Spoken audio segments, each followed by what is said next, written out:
card. Buy now at a retailer near you. Follow the leader. KBLA Talk 1580. Follow the leader. Be sure to follow us on Instagram at KBLA 1580. Follow the leader. Are you ready? The station leading the way with exclusive interviews, Follow the leader. stimulating conversation, and intellectual discourse that empowers, enlightens, and informs. Follow the leader. Follow the leader at KBLA 1580. We've got a lot to talk about. Keep following the leader. Follow the leader. Follow the leader. Follow the leader. Follow the leader. Follow the leader. Hey, so I'm calling your show, 'cause I need to know. Show me which way to go before I throw my man out the door. Okay, hold on a second, Keisha. Just let me ask Ronald exactly what's going on, because it takes two to tango, and I need to hear his side of the story. So she's driving me insane, got stress heavy on my brain. She keeps playing silly games, man, I'm about to bring the pain. We seem to fuss and fight every day and every night. Please give some advice so we can see the light, see the light.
Now, recently I partnered with Sarah Engler, LCSW, to create a course called Understanding Grief and Loss. And she teaches how loss can stem from a loved one dying, but it can also come from many more situations, like a divorce or an expectation that doesn't happen, a lifestyle change like aging, or a change in employment, and so many more situations where you may experience strong emotions about losing something that you care about. Now, in this course, Sarah does a great job explaining how not dealing with your loss can lead to these 7 signs. So number 1 is compulsive behaviors. This can look like over or under eating, excessive spending, addiction to distraction, like endless Netflix binges and social media scrolling, and of course, substance abuse. Okay, the second sign is withdrawal from relationships. You might avoid people because you don't want to be asked, how are you doing? Or maybe you don't want to be around people if you're feeling down, or you may cry. Whatever the reason, you start to pull away from people. Okay, number 3 is overfunctioning. Sarah explains how if you have 2 children whose parent dies, and one of them is tearful and emotional and struggling in school, and the other one seems fine, she's taking care of everyone else, she seems cheery and like she's adapting well, the one you should be worried about is the second child. Some people avoid their grief by pretending that everything's fine, or they immerse themselves in work, just, keeping themselves busy to distract themselves. Okay, number 4 is irritability. This looks like conflict in relationships sometimes. Things like drama and fighting can be a great distraction from internal pain, or it just can be a twisted expression of that pain. So just think of like some adult siblings who are mourning the loss of their beloved parents. If their pain seems unbearable, it may be more comfortable to fight over the inheritance than to sit with that pain. Okay, next is persistent sleep issues. So it's really common to have difficulty sleeping and eating right after a big loss. And again, there's no time limit, but if these problems persist without being addressed, it's a sign that you're not dealing with loss. Okay, next is physical symptoms emerge. So sometimes the body keeps the score. When emotional pain isn't addressed, that pain can show up in illnesses, digestive issues, muscle tension, headaches, high blood pressure, and other physical symptoms. And lastly, mental health symptoms worsen. So grief is not a mental illness. Mourning is not a mental illness. It's okay to feel sad and to struggle and to not function normally after a loss. But when we don't get the support we need, or when we don't take care of ourselves or address our grief, then that can drop people out of a normal grief process into depression, suicidality, anxiety, or other mental health conditions. Now, like I said before, there is no timeline for this stuff. There's no simple, magical process that you can just work through that will magically make your grief go away. The difference between people who start to heal and those who avoid their grief is, do you lean in or do you lean out? So when big emotions come up, do you desperately seek to avoid, numb, suppress, or distract? Or do you face them, even if in little doses? So that doesn't mean that you have to just drown in your grief. There's 3 skills we'll borrow from Peter Levine. He's the founder of somatic experiencing, that you can use to start dealing with your grief. Pendulation, resourcing, and titration. So pendulation is when you lean into the emotions, you swing into them, you let yourself feel them, and then you can swing out too, to ground yourself, to get comfort, to take a break and rest.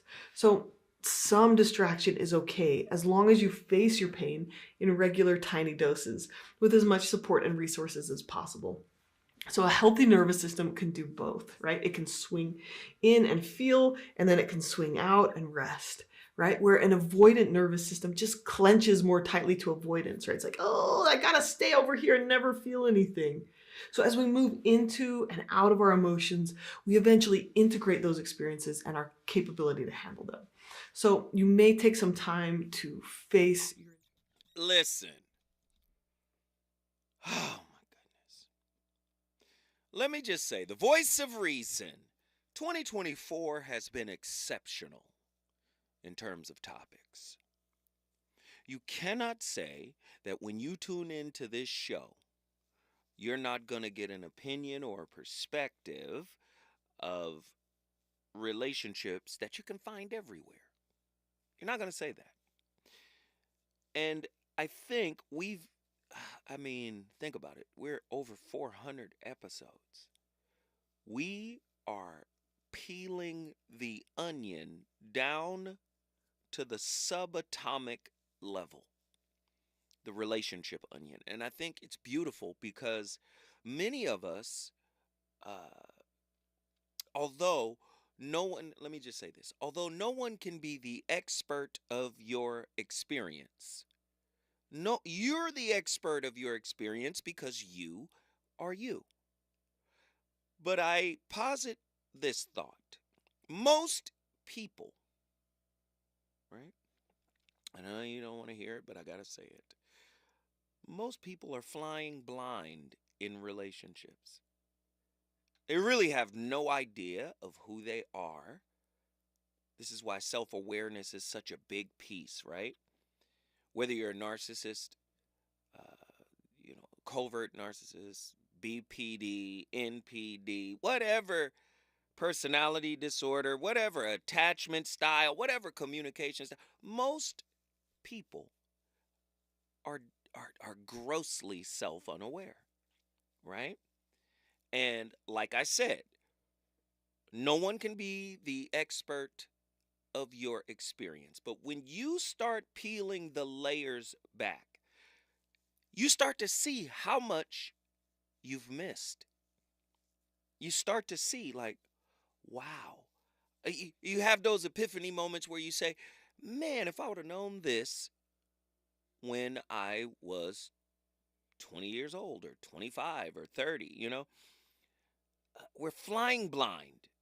Most of us do not know how to process grief. we have a basic understanding of how we process grief, and what that is move away from it. Move away. Get away from it. It hurts. It's uncomfortable. I don't want to deal, right? But we think if we don't feel it, that it doesn't have an effect on us, but it actually does. It has a profound effect, and we're going to get into that tonight. Let me just say this. For everybody in the Los Angeles area, LA, what up? Stand up, LA. Tomorrow night, grown folk business at the world famous Drobe Stogie's Cigar Lounge. I'm going to be there doing a relationship roundtable / book signing / lecture class roundtable interactive. It's going to be amazing, right? It's tomorrow, 7 p.m. That's April 12th, 7 p.m. Located at 1322 North La Brea Avenue. You gotta come through. It's going to be amazing. Now, if you've ever been to Drobe Stogie's Cigar Lounge in the City of Champions, seating is limited, right? It's not a small lounge, but it can fill up quickly. So I would urge you to get there early. Today, Chad Ochocinco was in the building. I sat down and chopped it up with Chad. It was great to see him. He was there. I think he's in LA doing a podcast with Travis Kelce. So it was real cool to see him. He was very cool, very personable brother. We chopped it up. It was very nice. Tomorrow, though, man, oh Manischewitz. If you really want to see Zoe Williams in action, this is the time to do it. April 12th, 7 p.m., Drobe Stogie's, Inglewood, California. I will be there. Also, Friday, May 10th, 2024, I will be with our friend, comedian and actor Ray Grady for his Grady Weekend. I'll be doing a relationship roundtable with all comedians. Now, I don't know how this one's going to go. But I'll be there with my brother, and we'll be getting it in. And there is The Connect. Anybody from LA understands that Nipsey Hussle had a big stake in this facility called The Connect. It is located at 6111 Gramercy Place, Suite number 1, Los Angeles, California. It's going to be fire. Now, tonight's topic, man, heavy stuff. Grieving that which never was. Fictional grievances and other fearful avoidant mythologies. Listen to that. What is that about, huh? Tonight's topic is about the avoidant brain and how we process grievances we make up in our head. Fears that are rationalized as icks or grievances and reasons to either leave or end a connection. So this is anxiety, because any fear that isn't real fits under the description of anxiety. There is clear and present danger. I walk outside the studio and there is a tiger on the loose and he's at El Pollo Loco. That's clear and present danger. You understand? But if it's not clear and present danger and it is the machination of the mind, then it is anxiety, right? The machination of worry, the machination of thoughts, right? Rumination, right? This is the fictional grievances sometimes, we can create. And now you're starting to see with our incessant talk about attachment styles that different attachment styles have a different way of processing grief.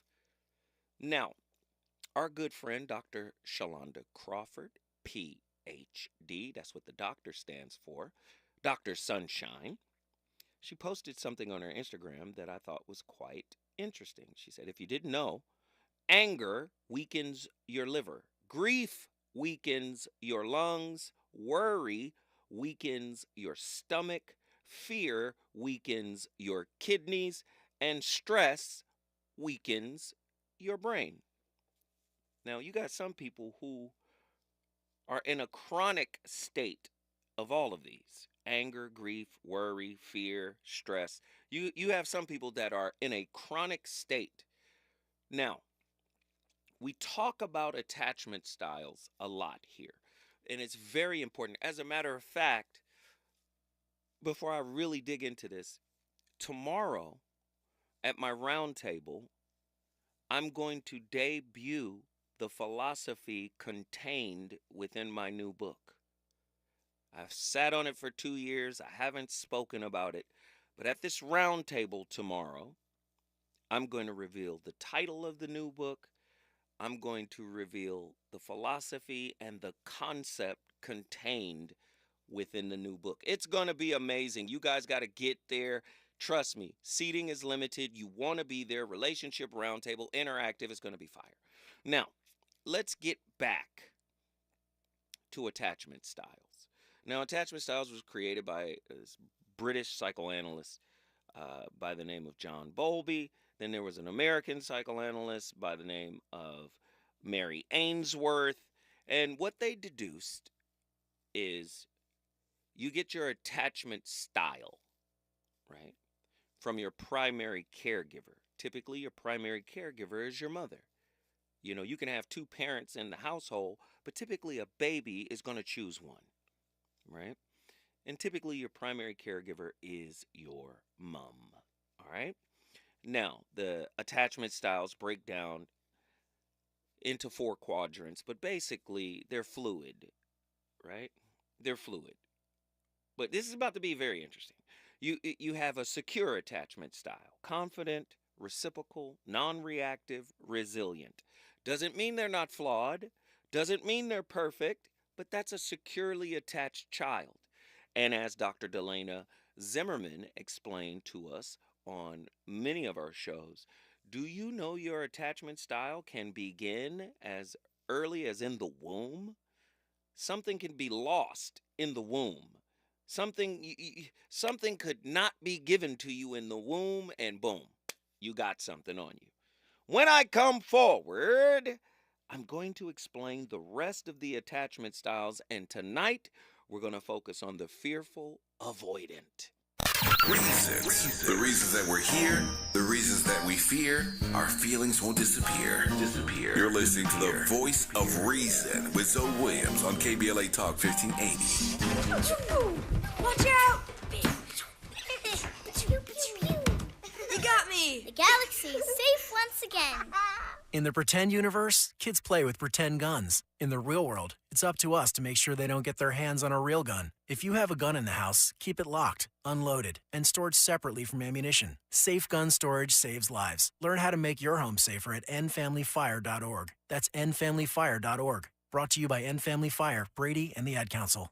Hey there, Los Angeles. This is James Lucky Jr., publisher and editor of Los Angeles News Observer.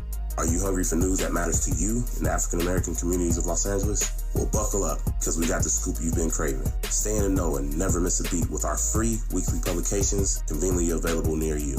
Or hop on the digital wave and become an exclusive subscriber at OGNSC.com. Don't forget to join the party on Instagram and Twitter at OGNSCINC for behind-the-scenes access and sizzling updates. No more FOMO. Let's stay informed, connected, and empowered together. Sometimes we lose, sometimes we win. Sometimes we try to fit it all in. Sometimes we don't know what's in store. Sometimes we find what we're looking for. Sometimes we're rolling easy and free. Sometimes 1 and 1 makes 3. So much to love along this ride. That's why Nationwide is on your side. Nationwide Mutual Insurance Company and affiliates, Columbus, Ohio. KBLA Talk 1580. We've got a lot to KBLA Talk 1580, connecting you with services and solutions. Legal Aid Foundation of Los Angeles is a nonprofit law firm that protects and advances the rights of the most underserved, leveling the playing field and ensuring that everyone can have access to the justice system. Every year, LAFLA provides free, high-quality legal services to more than 100,000 people living in poverty across greater Los Angeles. Their unique combination of neighborhood offices, self-help centers at courthouses, and domestic violence clinics puts Legal Aid Foundation of Los Angeles on the front lines in vulnerable communities and at the forefront of change. LAFLA's expert team of attorneys, paralegals, and support staff works to provide direct representation, offer counsel and advice, provide referrals, and educate the community about their legal rights through workshops and seminars. With locations all over LA, you can access their services or volunteer to help no matter where you live. And if you have an urgent issue, call 213-235-0060. That's 213-235-0060. To get legal help, make a donation, or volunteer, visit lafla.org. lafla.org. This is a community call to action from KBLA Talk 1580. You know you want some more. It's the Voice of Reason with Zoe Williams on KBLA Talk 1580.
So first and foremost, one of the things you want to recognize about fearful avoidant attachment styles is that it takes them a little while to process their own emotions.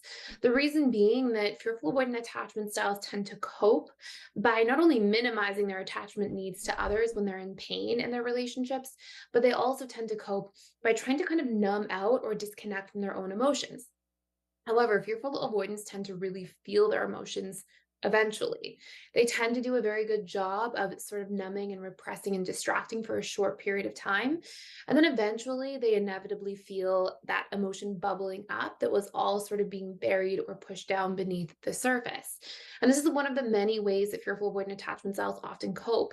One of the big reasons for this is often that fearful avoidant attachment styles were exposed to in childhood or earlier life events really kind of chaotic circumstances where they had to survive and really just adapt to their environment by pushing down their emotions, disconnecting from themselves to a certain degree to try to cope with what was in front of them in their environment. And then they really felt about those things later. So a really clear example of this could be that a fearful avoidant grew up in a home, for example, with a parent who was an alcoholic. And, in those circumstances where they may have come home and saw their parent passed out on the floor, they didn't really have time or space to feel their own emotions. They really had to instead kind of disconnect from what they were feeling, go into sort of survival mode, try to see if the parent was okay, maybe help get the parent into bed, get the parent some food. And then after they really had that space, that they sort of had this boomerang effect on when they would feel their emotions and actually process.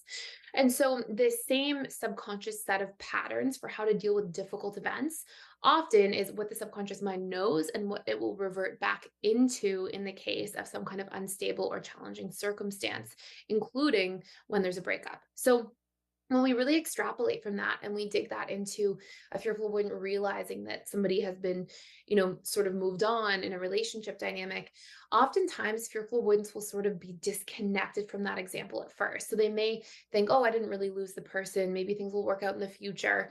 And they may sort of be not in denial, but just in repression, which can sort of mirror the way it looks in terms of denial, right? So you might sort of see a fearful avoidance say, oh, maybe the person will come back around, maybe we'll work things out later if it's meant to be, maybe things will happen in the future. But eventually, if they see that person move on, or if they see that person date somebody new, or stop responding to their texts or messages, they may actually then come to understand, okay, I really did lose this person. There's probably no chance of a future with this person. And this can often make them then swing into their anxious side. So what we'll see in this case is a fearful avoidant attachment style may really go into that sort of fear of abandonment place, that feeling of being alone, and being saddened and feeling disconnected from the person that they were in a relationship with. And they will stay there for a little bit, and they may even not only experience regret, but often, sort of fantasize about the potential of reaching back out to that person. So they may even send a message to kind of feel out where that person's really at, try to look for confirmation. Did this person really truly move on? Now, fearful avoidants don't really love to be vulnerable, especially once they've been hurt in a relationship. And even if fearful avoidants were the ones breaking up the relationship, they still tend to store that relationship with a good bit of hurt. Because often they'll break up because there were a series of events that led up to the breakup where they didn't feel like they were being seen or heard, or they didn't feel like their needs were being met. And so they'll store that. Man, Thais Gibson be cooking. Listen, this is why I say, and we all do it. I'm guilty of it. But I've learned, man, we really can't take people for granted because we really don't know what they're coming with. We're really self-unaware of who we're attracting and why we're attracting them and, what attraction actually is. Like, we really have to be careful with other souls, right? I've been negligent with a lot of souls, and I get it. It doesn't feel good, but these are the lessons that this show is determined to share with you guys. When I come forward, I'm going to finish my breakdown of the attachment styles, but I'm also going to go to the phone lines and we're going to talk to some folks after I run them questions down. I've been waiting for the moment, conversation getting boring. Don't you wanna go and take it all away? Oh, 'cause I wanna be your girl. Oh, and you wanna be my world around you, babe. You wanna hear me say it, can't take it every day. You're the only one I'm thinking. He's on fire tonight. It's the Voice of Reason with Zoe Williams, exclusively on KBLA Talk 1580. I'm Amber Payton. Here's the latest on the Black Information Network. Hall of Fame football player O.J. Simpson, known for his historic rushing records and infamous for a high-profile murder trial, has died at 76 from cancer. After a successful career with the Buffalo Bills, he transitioned to roles as a football announcer and actor. His life took a dramatic turn in 1994 with his arrest following a televised car chase, ultimately resulting in acquittal in a trial that captivated the nation. A Goucher College Baltimore Banner survey conducted from April 3rd to 7th among over 700 registered voters shows Baltimore City voters give high marks to elected leaders for their response to the Francis Scott Key Bridge collapse. Governor Wes Moore, who is black, received a 74% approval rating. President Biden garnered 62%, and Mayor Brandon Scott, who was also black, earned a 61% approval rating. That's the latest. I'm Amber Payton on your home for 24/7 News, the Black Information Network. Are you wet shaving? You'll get razor bumps. Nah, Pops, I'm good with Gillette Skin Guard. How long you been growing that beard Mama hates anyway? Since 77. I shaved and got ingrown so bad. That's why I use the Gillette Skin Guard razor, face scrub, shave gel, and moisturizer, so I don't have to worry about new razor bumps or shaving irritation. Gillette Skin Guard, huh? Your mama's going to love this one. The best a man can get keeps getting better with Gillette Skin Guard. Buy now at a retailer near you. Follow the leader. KBLA Talk 1580. Follow the leader. Be sure to follow us on Instagram at KBLA 1580. Follow the leader. Are you ready? The station leading the way with exclusive interviews, Follow the leader. stimulating conversation, and intellectual discourse that empowers, enlightens, and informs. Follow the leader. Follow the leader at KBLA 1580. We've got a lot to talk about. Keep following the leader. Follow the leader. Follow the leader. Follow the leader. Follow the leader. Follow the leader. We asked seniors how to prevent Medicare scams. My best advice, if you get a phone call, do not talk to the person. These people are well trained. Don't talk to them. They don't know me. They're just trying to scam me. Don't be fooled. Hang up. Just hang up. Never give out your Medicare number. They're going to get your number to put in a false claim. If I get a call from someone, I don't pick up the phone. And should I pick up the phone and they ask for information, then I hang up. How do you detect Medicare fraud? Just like I check my credit card statements, I check my Medicare statements monthly. Scammers can get a hold of your number, order medical devices through your account, and you're not even going to know about it if you don't look at your statement. Check your statement every month. If you get your statement and you see something that you know you did not have done, you report it. Call your senior Medicare Patrol. To report Medicare fraud, call the Senior Medicare Patrol at 855-613-7080. Helping to broaden your political and moral imagination with our 2024 Climate Justice Campaign. We're KBLA Talk 1580.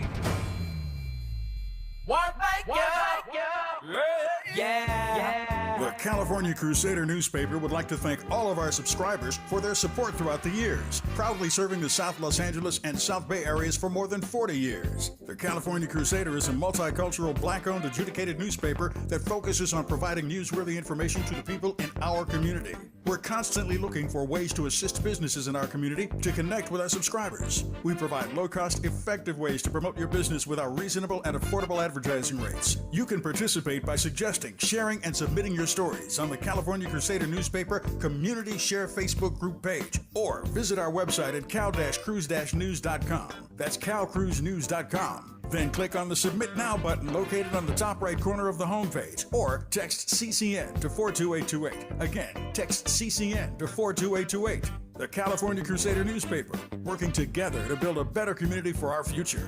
Subscribe today.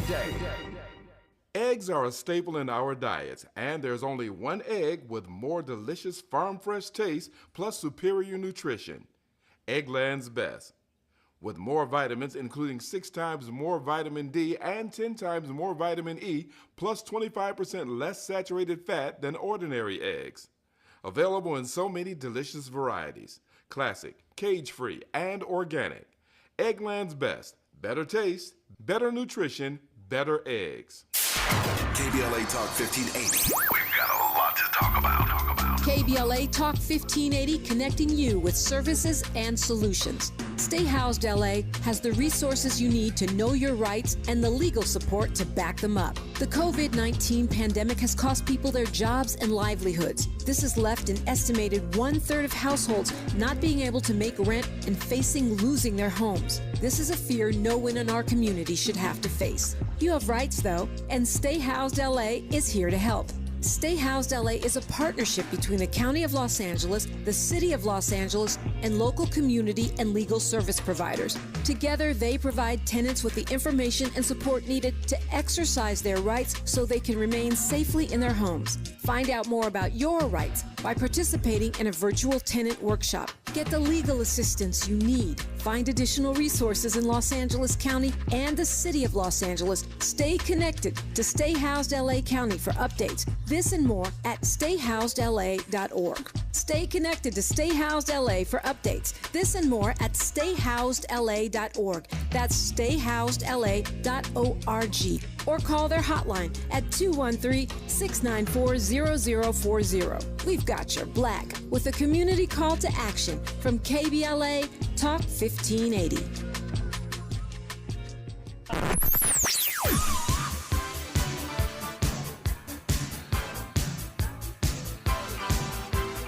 This is KBLA Talk 1580. Talk radio. That's music to your ears. We're unapologetically progressive. KBLA Talk 1580. You're listening to the voice of reason with Zoe Williams. Only on KBLA Talk 1580.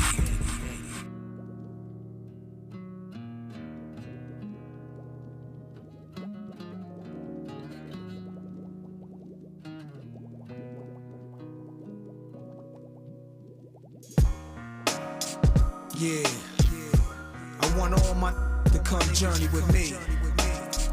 My name is Nas, and the year is 1973. The beginning of me. Therefore I can see through my belly button window who I am.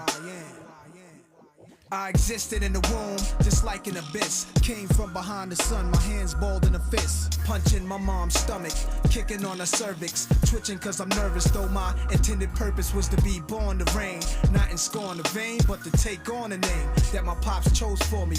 Bloodstream full of endo, developing eyes. 9-month process, infant size. A prophet in his early stages, mother in her early 30s. Was married to pops, wishing what she carried would drop. I'm not worthy to come from a woman so pure. Ann Jones, flesh of her flesh, blood of her blood and bones. Hearing prayers, she asking for my good health. That I become a man and learn to make a way for myself. Nervous she was, and her paranoia got in my blood. Mixed with from my daddy's genes. Lot of screams I'm hearing is crazy. Both parents are scrapping, I'm not even a baby. A miscarriage could happen. I shot my way out, my mom do. I shot my way out, my mom do. I shot my way out, my mom do. I shot my way out, my mom do. They must wanna keep me, cause 4 months past I'm still alive. Guess I got what they call ill will to survive. When I look hard, the lights is killing my eyes. I know when mom's laying down, I get bored, start to get live. Move side to side, hear loud music and vibe. All black babies are born with rhythm, that's no lie. Solar energized, mineralized food, flowing through my mother's tube. I'm covered in this thick layer of goo. Mother 2 was the least most comfortable. My umbilical cord choking. I mean, Stefan, your brother's death, Yeah. that was part more of your adult life then, Yeah, you'd consider? yeah, I was 22. Okay. Well, and that would you say that was the first kind of big traumatic thing to have happened to you? Yeah, this, through childhood, you have loads of what we call in the trade small t traumas. Right. As we were speaking earlier on, we were out earlier. Yeah. Just little things like my grandson and your nephew Caleb will experience lots of little traumas today. Yeah. And actually they are minor, but they do affect you. Yeah. And sometimes more so than somebody dying. Right. So at that time in my life, Steph's dying was not huge for me, as you would imagine. If you think, the only perhaps experience that you've had big time has been your mum. Yeah. And it would have been nothing like that. You guys may not know what that is, but that is a daughter interviewing a dismissive, avoidant father. And he's talking about how he's processing his grief, and he's explaining how maybe, grief, his grief, right, is the smaller griefs that happen throughout life might be more impactful than someone dying. Like, this is very heavy stuff, right? How do our attachment styles affect the way we grieve? And I watched that whole video, and he was talking about how his mother passed, how his father passed, and how it didn't have the same kind of impact on him as certain things that happened throughout his life. It was very heavy, and I don't believe that all dismissive avoidance process it that way, but it was quite interesting to hear his story. Now, if this is your first time hearing what a dismissive avoidant is, or even hearing that terminology, this comes from John Bowlby and Mary Ainsworth's attachment style framework, right? And, there are 4 attachment styles: secure, anxious, avoidant, and fearful avoidant. Now, fearful avoidant is also called disorganized. A secure attachment basically doesn't have some type of wound, but everybody has a wound. Everybody has generational curses. So that's why I don't want to aggrandize secure attachment as if it is some kind of perfect attachment style. They too have their issues as well. And as they grow up, when and if a securely attached person dates an anxious person or fearful avoidant person or an avoidant person, if they're not focused and self-aware enough, their attachment styles can swing anxious or avoidant. So it's all very fluid here, and we're explaining these attachment styles. Now, the reason why I played the Nas record, because that record is Nas, it's called Fetus, and he's talking about how he was in the womb and he was looking through the window, which is his mother's belly button, out at the world. He's looking at the drama that him and his mother and his father are going through, and it's affecting him. He's like, man, I thought a miscarriage could happen because they're in there scrapping. He's in the womb. So it just spoke so heavily about the attachment styles. I almost played the whole record because it's such a powerful record, man. And he's talking about it. The record is called Fetus. It's by Nas. And so we're talking about the fearful avoidant. Now, anxious has a worthiness wound. That anxious preoccupied style. Emotional hunger, fantasy bound, lack of nurturing, turbulence in their lives. If you go online and you do an attachment style quiz and you find out that you're anxious, preoccupied, you're the one that leans in. You're probably the one that when your significant other picks up their keys and walks to the door, you go, where you going? What's happening? You're the one that wants to lean in. Wait, hey, hold on. Let's talk about it. Let's work it out. That's anxious, preoccupied, right? If very heavy or deep conversations cause you to withdraw, if you feel smothered or the love is too much, the love is overwhelming, you want to pull back. You like your isolation. You could be avoidant, right? Isolation, ambiguity, ambivalence, emotionally distant, you might be avoidant. And these attachment styles are established by your primary caregiver. When you're a child, you carry them into relationships, man. And then fearful avoidant is a combination, really, of both anxious and preoccupied. They contain both wounds. The worthiness wound, this is heavy, man. This is heavy. They contain them both. The fearful avoidant, internal conflict, dramatic, unpredictable, ambivalent. They swing from anxious back to avoidant. They could be like, where are you going? Well, leave. Wait a minute. Hold on. Leave then. Like, wait a minute. You just asked where I was going. So these attachment styles, and one more caveat here. These attachment styles are attracted to each other. So the anxious is attracted to the avoidant. Then you wonder, how do I get the same person over and over again? This is why I say many of us are largely self-unaware. We don't even know how to answer that basic question, what's your attachment style? In my last show, I talked about that being a more important question than tell me about your last 3 relationships and how you showed up. If you can say, oh, I'm anxious, preoccupied, we can get a good idea of how you show up. Very heavy stuff. When we come forward, we're going to go to Oakland and we're going to go to Houston, Texas. The phone lines are open. Let's talk about grief. Is it good to you? More Voice of Reason with Zoe Williams when we come forward. To help combat climate change, LADWP is helping neighborhoods have better access to electric vehicles by awarding nearly $130 million in EV rebates to customers just like you. From big savings on used EVs to building new charging plazas, LADWP is charging ahead to help all Angelinos experience the benefits of EVs. Get rebates of up to $4,000 for a used EV and $1,750 for a charger. Learn more at ladwp.com/EV. That's ladwp.com/EV. It's a celebration of a living legend. It's the farewell tour. It's Maze featuring Frankie Beverly. Thank you for the love to the sing to me that Also featuring the soul icon, Anthony Hamilton. Plus, After 7. It's a Mother's Day celebration, May 12th in the Kia Forum. In commemoration, come in your all white. Get tickets at Ticketmaster. Presented by the Black Promoters Collective.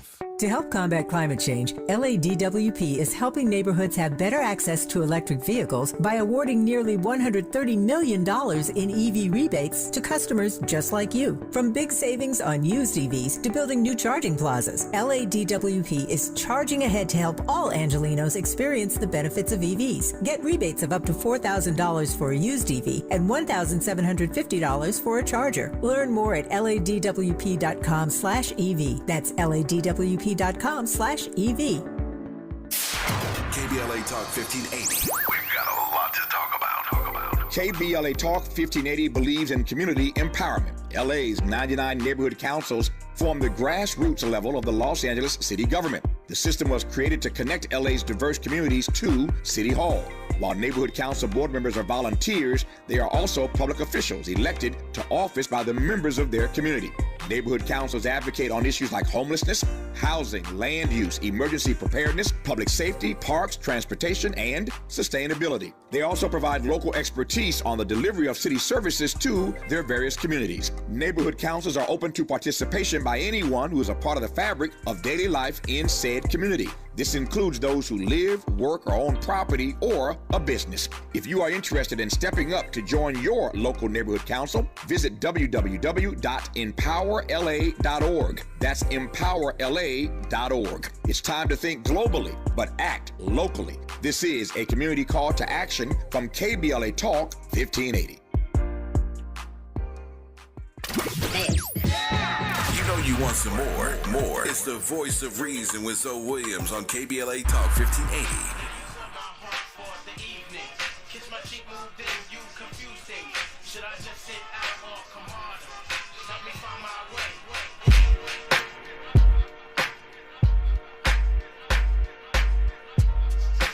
Messing me up my whole head, teasing me just like Tita did Martin. Now look at what you starting. Schoolboy crushing it ain't on the hush, the whole world see it, but you can't.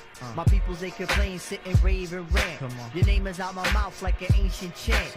Got me like a dog as I pause and pant. Speaking of which, got a leash and a wish just to rock you, miss. Make a militant move, beat my strategy. End of the day, you're not mad at me. Not dealing with nobody, now that's what you told me. I said, hey, yo, it's cool, we can just be friendly. Cause yo, picture me messing it up. Her mind not corrupt with the LC cups. I'm on my J.O. Bull and hoping that the day goes slow. Got me like a friend, what confuses me though is kisses when we breathe. Tell me what's the deal, yo? Now you caught my heart for the evening. Kiss my cheek, moved in, you confuse things. Should I just sit out or come harder? Help me find my way. Now you caught my heart for the evening. Kiss my cheek, moved in, you confuse things. Should I just sit out or... And I'm going to take you through 6 key patterns that I tend to see with fearful avoidance in my practice over the years and through many, many conversations I've had with fearful avoidance, in my practice and also in the school currently. Now, I want you guys to keep in mind if you hear this and if you are on the receiving end of this, so you have a fearful avoidant loved one who is deactivating, please keep in mind that this isn't necessarily how the fearful avoidant actually feels about the relationship. What's usually happening when somebody's deactivating is it's like all of their unresolved traumas and wounds that are related to whatever the context is of a specific situation they're deactivating over. So for example, if they're deactivating over feeling unseen and they have this like history of feeling unseen in childhood in a way that was painful and made them, feel unimportant and things like that. Whatever's unresolved, you can think of an external stimulus or experience being something that catalyzes the subconscious mind's stored memories, and all memory is colored with emotion. So what essentially happens is like this external situation is igniting all of these stored feelings. And so the fearful avoidant is feeling the pain and suffering from the situation that's currently taking place, as well as all the stored pain and suffering that's now being brought up. It's like the subconscious mind opens its filing cabinet and is like, oh, feeling unseen, this is what it is. And all that emotion floods to the surface. So if you're hearing this and you are the loved one of a fearful avoidant, this isn't necessarily how they feel about you as a whole. This is some of the stuff that often comes up for them, irrespective of what romantic relationship they're in. It's not like just with your relationship. It's probably pretty consistent in their history of romantic relationships, if they were always FA, or if they became fearful avoidant after a really challenging adult romantic relationship, and that sort of shifted their attachment style. But this isn't necessarily at all a picture of how they feel about the relationship as a whole. Very interesting stuff. If you're a fearful avoidant attachment, that means you grew up in a tumultuous home. Dangerous even. Abuse, possibly. Fearful avoidant. If you grew up in a home that didn't allow you to feel or express the full spectrum of your emotions, especially the negative ones, right? You started to self-soothe. You started to say, well, the people who love me the most are not here for me in these moments. You became dismissive avoidant, potentially, right?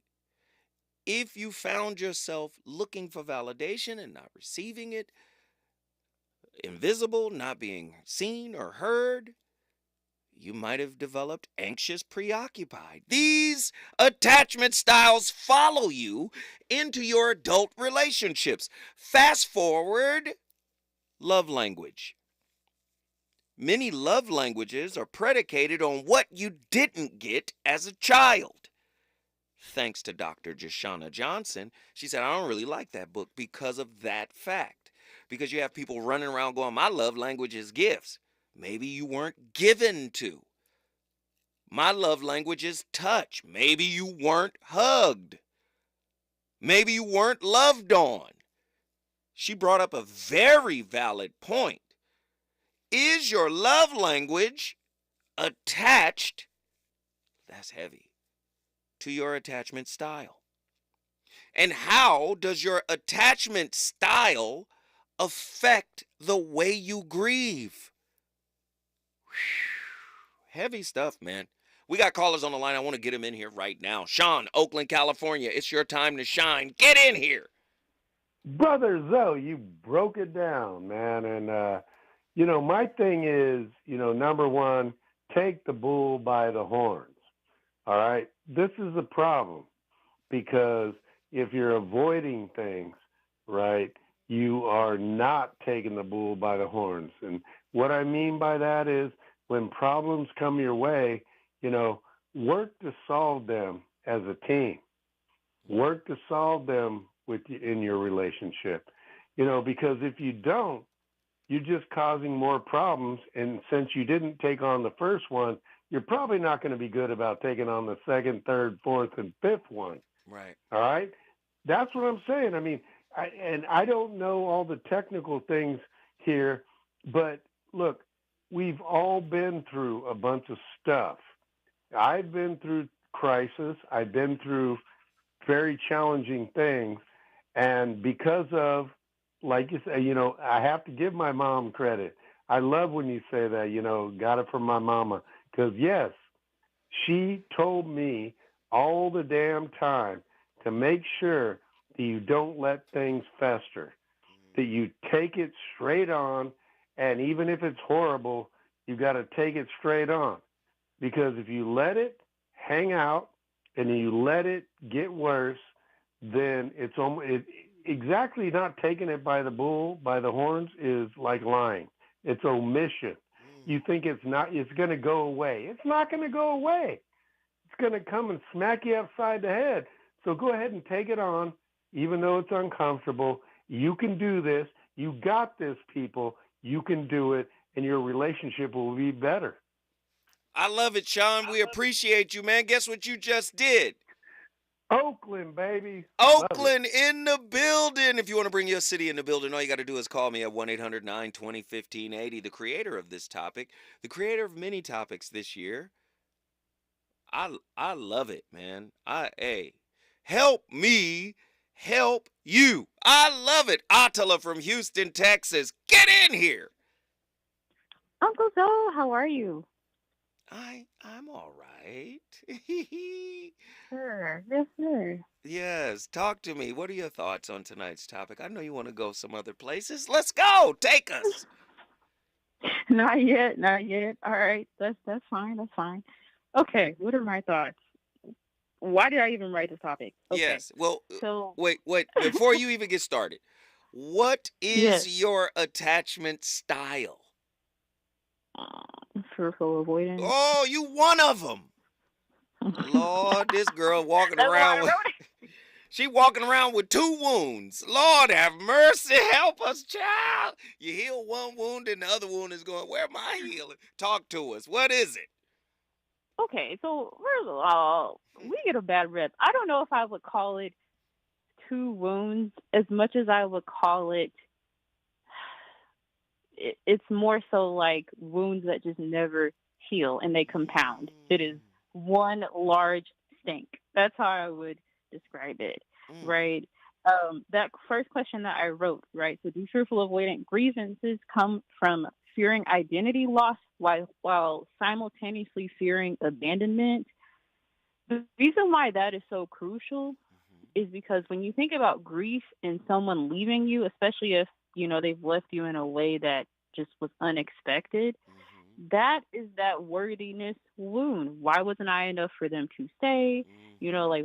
What did I do right? There's all sorts of things that kind of go into that. So that's that anxious piece, right? But I think where fearful avoidants are special is that they don't just sit in the anxiety. They're going to flip that and say, okay, well, fine, I don't really need anybody around me. So the brain is fascinating in that way.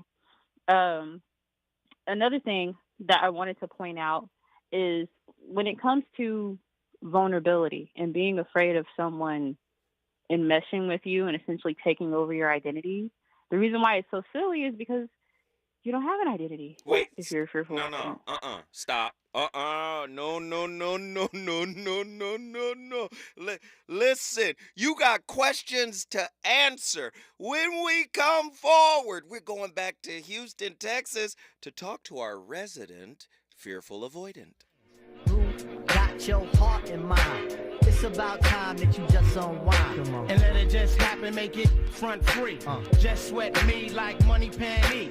Digging you, getting inside of your steam. It's the Quest Cat keeping you company. Forever or however you want it. Word. Now wait a minute, ma, before you dead it to the curb. Try to make impressions, which is good, not the herd, but it ain't me.